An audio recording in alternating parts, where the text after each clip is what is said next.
Welcome to Baz Travels.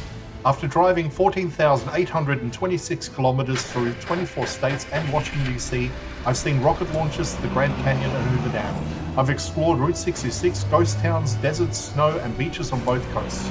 From Vegas casinos to Alcatraz, the White House to Hollywood. Join me for a journey of the ordinary and the extraordinary. Loading destination.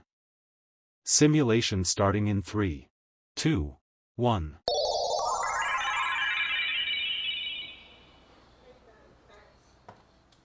To look around, move your phone or tablet. Click and drag if on a computer or move your head if using a VR headset. Please like and subscribe. This section begins at the general store, which also functions today as a small gift shop. In frontier towns like Dodge City, the general store was one of the most important businesses. It supplied food, clothing, tools, medicine, writing materials, and basic household goods. For many residents and travelers, this was the main point of contact with wider supply networks. Merchants ordered stock months in advance, often on credit, and depended on reliable transport links. Delays damaged shipments, or price changes could affect an entire season's income. For customers, the store represented security. It was where you restocked after long journeys, replaced worn equipment, and gathered information. Notices, rumors, and job opportunities circulated through places like this.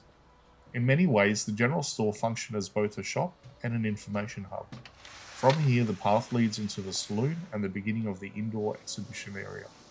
Saloons were far more than drinking venues. They were meeting places, hiring points, mail drop locations, and informal offices. Business deals were negotiated here.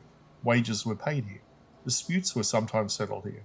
Alcohol was part of the environment, but it wasn't the only reason people came. For workers who spent weeks in isolation, saloons offered warmth, food, music, conversation, and social contact. They reduced loneliness and helped maintain mental resilience in difficult conditions. The indoor exhibits recreate this atmosphere. They show how these spaces combine entertainment with practicality. Tables, counters, and performance areas were arranged to maximize use. Nothing was wasted. As you move through the exhibit, you see how closely leisure and labor were connected. There was no sharp division between work time and free time. People shifted between roles constantly. A cowboy could negotiate a contract, repair equipment, eat a meal, and relax all within the same building. The final stop in this section is the barber shop. Barbers provided more than haircuts. They offered shaving, basic medical assistance, tooth extractions, and minor treatments. In towns without full hospitals, barbers often filled gaps in healthcare. They also served as social spaces. People gathered here to talk, exchange news, and observe visitors. Like the general store and saloon, the barber shop helped maintain community awareness. Together, these locations show how daily life was organized. Shopping, socializing, business, health, and entertainment were connected into compact, multifunctional spaces. Efficiency mattered. Accessibility mattered. Flexibility mattered. This wasn't accidental. It was a response to unstable populations, limited infrastructure, and constant movement. The museum recreates these environments to show how people actually lived, not as legends, but as workers, customers, neighbors, and community members trying to manage everyday life in a demanding setting.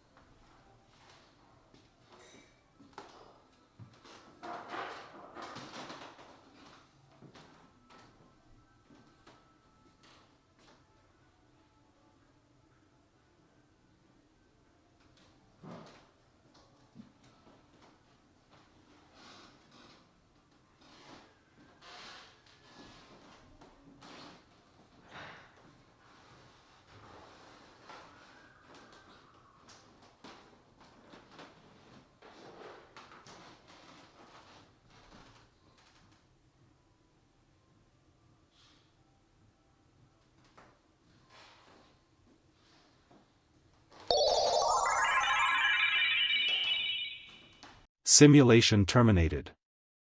Please comment, like and subscribe.